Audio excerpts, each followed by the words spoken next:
마태복음 18장 1절부터 9절 말씀, 저와 여러분이 한 절씩 교독하도록 하겠습니다. 그때 제자들이 예수께 나와 이르되 천국에서는 누가 크니이까? 예수께서 한 어린아이를 불러 그들 가운데 세우시고 이르시되 진실로 너희에게 이르노니 너희가 돌이켜 어린아이들과 같이 되지 아니하면 결단코 천국에 들어가지 못하리라. 그러므로 누구든지 이 어린아이와 같이 자기를 낮추는 사람이 천국에서 큰 자니라. 또 누구든지 내 이름으로 이런 어린아이 하나를 영접하면 곧 나를 영접함이니 누구든지 나를 믿는 이 작은 자 중 하나를 실족하게 하면 차라리 연자 맷돌이 그 목에 달려서 깊은 바다에 빠뜨려지는 것이 나으니라. 실족하게 하는 일들이 있음으로 말미암아 세상에 화가 있도다. 실족하게 하는 일이 없을 수는 없으나 실족하게 하는 그 사람에게는 화가 있도다. 만일 내 손이나 내 발이 너를 범죄하게 하거든 찍어내버리라. 장애인이나 다리 저는 자로 영생에 들어가는 것이 두 손과 두 발을 가지고 영원한 불에 던져지는 것보다 나으니라. 만일 내 눈이 너를 범죄하게 하거든 빼어내버리라. 한 눈으로 영생에 들어가는 것이 두 눈을 가지고 지옥불에 던져지는 것보다 나으니라. 아멘. 우리는 어제 본문에서 제자들의 흑 역사를 보았습니다. 변화산상에서는 황홀한 은혜의 체험이 펼쳐졌으나 산 밑에 있던 제자들은 환자를 고치지 못해 쩔쩔매는 모습, 그래서 예수님께 믿음이 작은 자라고 책망을 들었던 모습을 살펴보았습니다. 그런데 오늘 본문에서도 제자들은 또 엉뚱한 질문과 행동을 합니다. 지금 스승 예수님은 이제 본격적으로 십자가 죽음을 준비하기 위해 예루살렘 입성을 앞두고 있는데 글쎄 천국에서 누가 크냐고 자신들의 자리에 연연한 그런 질문을 하고 있습니다. 1절이죠. 그때 제자들이 예수께 나와 이르되 천국에서는 누가 크니이까? 다른 병행 본문에는 이 일 때문에 제자들이 다투었다고도 표현되어 있습니다. 이런 제자들의 행태를 보실 때 스승 예수는 어떤 마음이 드셨을까요? 와, 정말 징하다. 언제까지 가르쳐야 할까? 지금까지 그럼 무슨 자리 하나 차지하려고 나를 따라왔나? 하여튼 별 생각이 다 드셨을 것입니다. 그런데 예수님의 반응이 참으로 감격이에요. 화를 내실 법도 한데 다시 또 제자들에게 친절하게 설명해 주십니다. 제자들이 깨닫고 돌아오도록 다시 또 그러한 기회를 주시는 것이죠. 우리 2에서 4절 한번 다 같이 한번 읽어볼까요? 2에서 4절입니다. 시작. 예수께서 한 어린아이를 불러 그들 가운데 세우시고 이르시되 진실로 너희에게 이르노니 너희가 돌이켜 어린아이들과 같이 되지 아니하면 결단코 천국에 들어가지 못하리라. 그러므로 누구든지 이 어린아이와 같이 자기를 낮추는 사람이 천국에서 큰 자니라. 제자들에게 제발 알아들었으면 하는 심정으로 실물 교육을 시키고 있어요. 2절에 한 어린아이를 가운데 세우시고, 당시 어린아이들은 사회적 지위가 매우 낮았습니다. 모임 때도 애들은 가라고 그렇게 이야기해도 아무도 이상하게 여기지 않았죠. 그런데 예수님께서는 어린아이들과 같이 되어야만 천국에 들어갈 수 있다고 말씀하십니다. 겸손을 강조하신 것이죠. 생각해보면 많은 인간관계 속에서의 갈등은 서로 내가 크고자 하는 욕심 때문에 발생합니다. 너무 심한 것 아니냐고 제자들만 손가락질 할 수 없는 게 우리 내면에도 이런 제자들의 마음이 항상 도사리고 있기 때문이죠. 그리고 예수님은 천국에서 누가 크냐는 제자들의 질문에 대한 답을 해주십니다. 4절이죠. 그러므로 누구든지 이 어린아이와 같이 자기를 낮추는 사람이 천국에서 큰 자니라. 오늘 본문을 보면 이 오늘 본문도 너무나 유명한 본문이잖아요. 근데 새롭게 깨닫게 된 게 우리가 이 땅에서 스스로 낮추기 어려운 이유가 무엇일까라는 것을 곰곰이 생각해 보았어요. 근데 우리가 스스로 낮추기 어려운 이유가 이 땅이 전부라고 생각하기 때문이죠. 이 땅에서의 삶이 전부라고 생각하기 때문에 예수님께서는 결코 우리가 어린아이처럼 스스로 낮추면 이 땅에서 큰 자가 된다, 이 땅에서 결국은 역전된다, 이렇게 말씀하시지 않았어요. 천국에서 큰 자가 된다, 이렇게 말씀을 하셨죠. 이 땅에서는 우리가 가만히 있으면 안 된다, 가만히 있으면 사람들은 너를 무시한다, 이런 말들이 많이 회자가 되죠. 무시당하지 않으려면 적당히 자신을 포장하고 자기 권리를 주장하고 해야 한다고 조언하기도 합니다. 하지만 예수님께서는 이 땅에서 자신을 낮추면 이 땅에서 무시당할 수도 있음을 염두에 두신 것 같아요. 그런데 분명한 것은 천국에서 큰 자가 될 것이라는 사실입니다. 여러분, 이 땅에서 스스로 낮추는 것이 얼마나 어렵습니까? 근데 이 겸손이라는 건 본질이 자세를 낮추는 것이지 실력을 낮추는 게 결코 아니다. 그러니까 실력을 가지고 있음에도 불구하고 그 권한을 쓰지 않고 스스로 낮추는 거, 이 땅에서는 쉽지 않죠. 왜냐? 이 땅에서는 자칫 그렇게 하다가는 더 무시당하고 그럴 수 있기 때문이에요. 주변에 많은 메시지들이 너 정말 무시당하지 않으려면 착하게 살면 안 된다, 뭔가 주장해야 된다, 이런 메시지들을 끊임없이 주기 때문에요.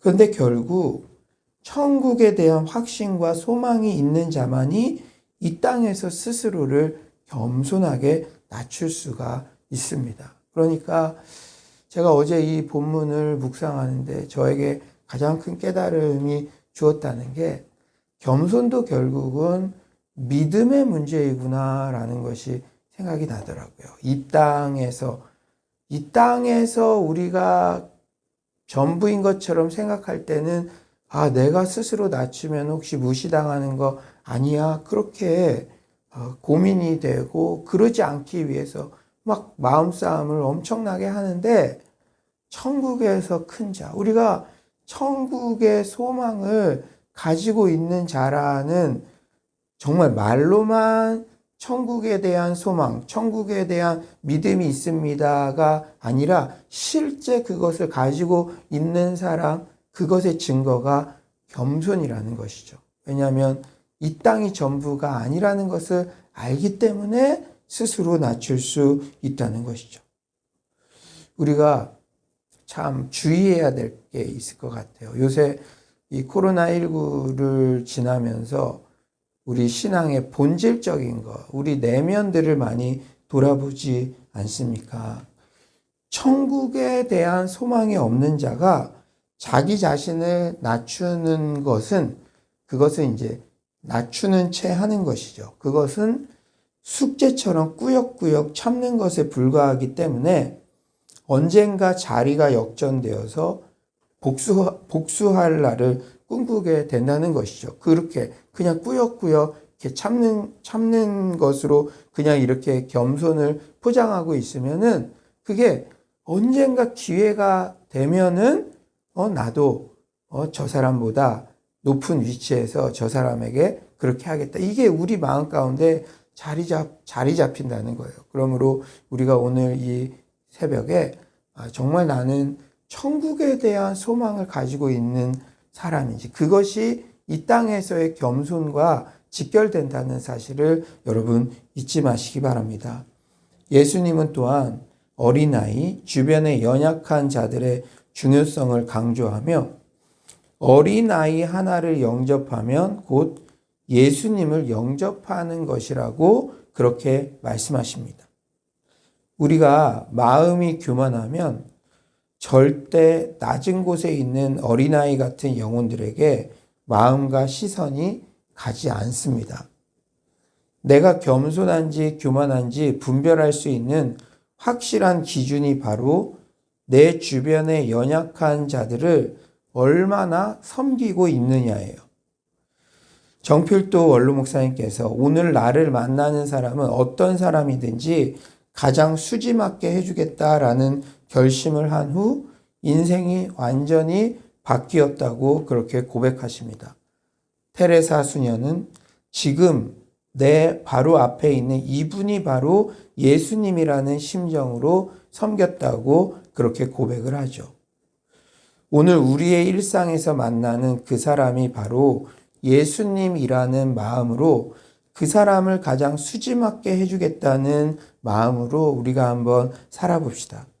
일상에서 만나는 우리 주변의 연약한 사람을 바로 예수님이라고 생각하면 어떤 사람도 함부로 대할 수가 없게 되죠. 우리 6에서 7절을 한번 다 같이 한번 읽어볼까요? 6에서 7절입니다. 6에서 7절입니다. 시작.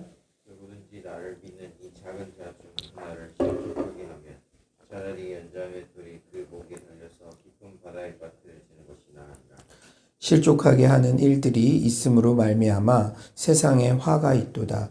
실족하게 하는 일이 없을 수는 없으나 실족하게 하는 그 사람에게는 화가 있도다.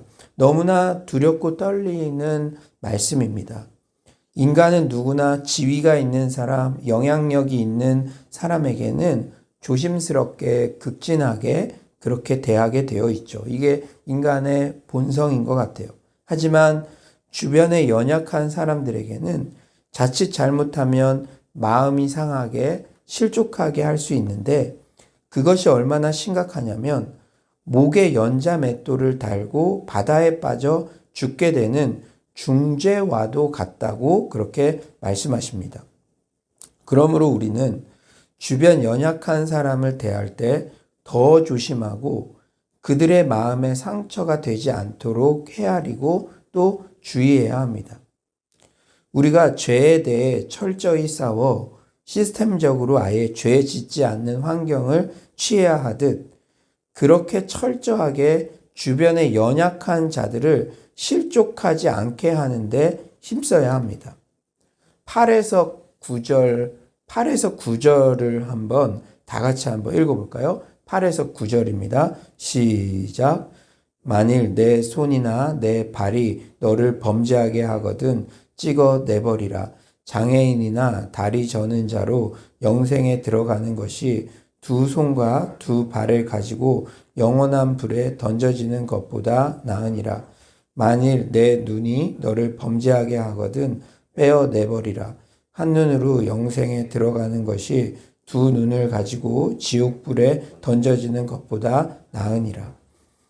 예수님은 제자들이 스스로 죄짓게 만드는 자기 신체를 포기하고 영생을 선택해야 하는 것처럼 다른 지체로 하여금 죄를 짓게 만드는 것보다는 차라리 연자맷돌을 목에 걸고 깊은 바다에 빠지는 것을 선택하는 것이 더 낫다고 그렇게 말씀하십니다.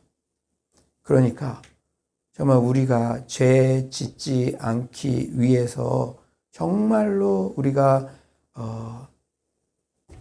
피 흘리기까지 싸우려는 그런 마음들이 있잖아요. 어떻게든 예수님께서 눈이 범죄하게 하면은 눈을 빼버리라고 말씀하실 정도로 그렇게 철저하게 우리가 죄 짓지 않도록 노력해야 된다. 근데 우리 자신에 대해서 적용하면 그렇지만 또 다른 사람, 이 실족한다는 것도 믿음에서 떠나는 것이잖아요.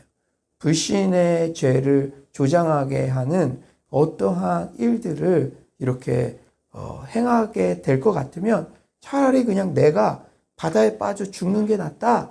이렇게 말씀하실 정도로 우리 그 주변의 연약한 자들이 죄에 빠지게 그렇게 만드는 것의 위험성을 이렇게 말씀해 주고 계시다는 것입니다.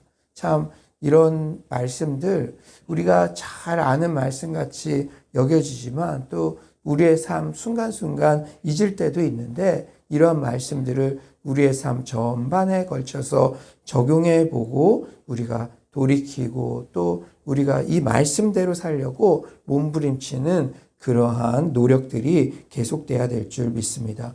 이제 말씀을 정리하겠어요. 오늘 본문은 어떤 교훈을 주고 있습니까? 첫째로 끊임없이 누가 크냐 엉뚱한 질문을 하고 자기를 드러내고 싶어하는 제자 같은 우리에게 계속적으로 사랑으로 가르쳐 주시고 실물 교육까지 시켜주시는 주님의 친절한 사랑에 감사드립니다. 정말 우리도 마찬가지 같아요. 우리도 정말 끊임없이 주님 앞에서 참 엉뚱한 그러한 질문들, 엉뚱한 행동들을 생각할 때가 있지만 깨달음을 주셔서 주님께서는 우리를 막 혼내거나 그렇게 하지 아니하시고 진실한 깨달음의 말씀들을 늘 주시는 것들에 대한 그런 감사가 넘쳐나야 될 줄 믿습니다. 두 번째로는 어린아이처럼 자신을 스스로 낮추는 자, 겸손한 자가 진정으로 천국에서 큰 자가 된다는 사실을 명심합시다. 결국 천국에 대한 소망과 확신이 있는 자만이 이 땅에서 진정한 겸손의 태도를 가질 수 있다는 사실을 명심합시다. 세 번째로 일상에서 만나는 주변의 연약한 자들이 곧 예수님임을 잊지 말고 그들을 실족해 하지 않는 데 힘쓰며 나아가서 그들이 나를 만나서 오늘 수지 맞았다고 고백하게 되는 그런 역사가 있기를 소망합니다. 아무쪼록 하나님 앞에 겸손하며 관계 가운데 겸손하며 특히 연약한 자들 앞에서도 겸손의 태도를 견지하는 서울로의 모든 성도님들 되시기를 간절히 축원합니다.